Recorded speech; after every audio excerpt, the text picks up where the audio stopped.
Hello, welcome to the preparation information for questions 3b and 3c. Remember, these questions are only 4 marks each, so we're going to write no more than a paragraph for each question, and the examiner actually indicates this by only giving you a certain amount of space in the exam paper. I'd just like to remind you that our students do really well on these question types. If you look at our data here, question 3b, our students average 3.3 out of 4.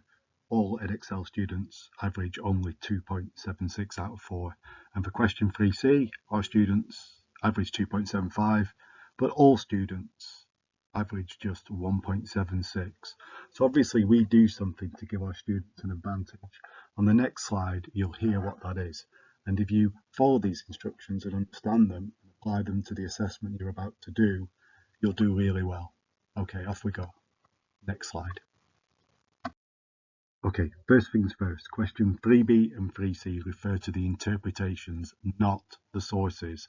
So you should have the interpretations open as part of your sources and interpretation booklet.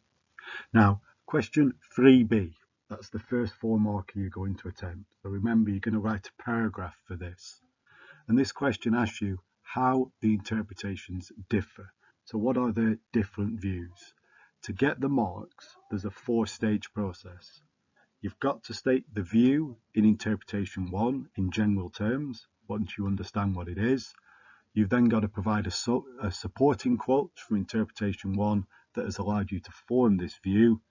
You then have to state that there is a different view in interpretation 2, and you've got to state what this is, and you've got to put in a supporting quote.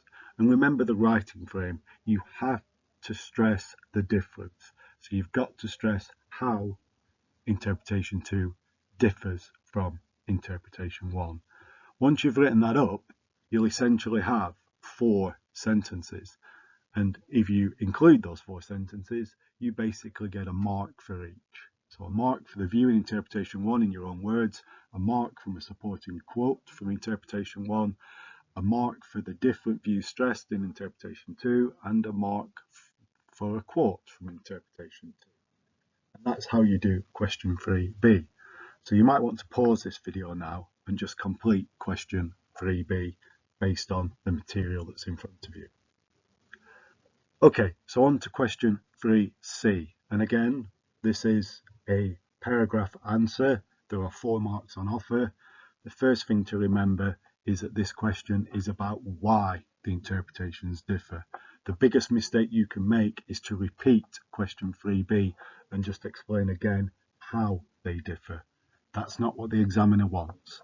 They want you to explain or offer a rational explanation as to why these 2 interpretations are different.